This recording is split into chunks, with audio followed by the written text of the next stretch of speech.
అందరికీ నమస్తే మామ. సో మన ఛానల్లో కూడా కొత్త సిరీస్ని అయితే మొదలు పెట్టేశాం, మండే అప్డేట్స్. వారమంతా వచ్చిన అప్డేట్స్ అన్నీ ఈ మండే అయితే నేను చెప్పబోతున్నాను. ఇంక లేట్ ఎందుకు, స్టార్ట్ చేసేద్దాం, లెట్స్ గో. వేరే మూవీ వచ్చేసి జూన్ 20th రిలీజ్ అయిపోతుంది. ఇంకా రీసెంట్గా నాగార్జున గారికి డబ్బింగ్ కూడా కంప్లీట్ అయితే చేసేసుకున్నారు. ఇంకా హరిహర వీరమల్లు మళ్ళీ పోస్ట్ పోన్ అయితే అవ్వబోతుంది. ఎందుకంటే ఈ మూవీ విఎఫ్ఎక్స్ వర్క్ ఇంకా అవ్వలేదు. ఇంకా ఈ మూవీ డిస్ట్రిబ్యూషన్ కూడా సరిగ్గా చేయకపోవటం వల్ల ఈ మూవీ వచ్చేసి పోస్ట్ పోన్ అయితే అవ్వబోతుంది.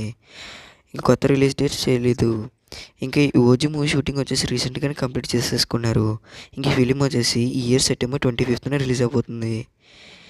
ఇంకా సూర్య గారు వెంకీ అడ్లూరి కాంబినేషన్లో రాబోతున్న ఫిలిం వచ్చేసి ఈరోజు షూటింగ్ అనేది స్టార్ట్ అయితే అయ్యింది.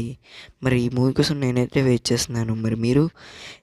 ఇంకా సిద్ధు జొండలగడ్డ తెలుసు కదా, మూవీ వచ్చేసి October 17th రిలీజ్ అయిపోతుంది. రవితేజ గారి మాస్ జాతర మూవీ వచ్చేసి ఇయర్ August 27th రిలీజ్ అయిపోతుంది. ఇంకా నవీన్ పోలిశెట్టి అనగనగా ఒక రాజు నెక్స్ట్ ఇయర్ సంక్రాంతికి రిలీజ్ అయిపోతుంది. ఇంకా 8 వసంతాలు మూవీ వచ్చేసి June 20th రిలీజ్ అయిపోతుంది. ఘాటి మూవీ వచ్చేసి July 11th రిలీజ్ అయితే అవ్వబోతుంది. ఇంకా రాజసాబ్ మూవీ నుంచి June 16th టీజర్ అనేది రిలీజ్ అవబోతుంది. మూవీ వచ్చేసి ఇయర్ December 25th రిలీజ్ అయితే అవబోతుంది. ఇంకా రీసెంట్గానే అడివిశేష్ గారు డబ్బింగ్ కూడా కంప్లీట్ అయితే చేసేసుకున్నారు.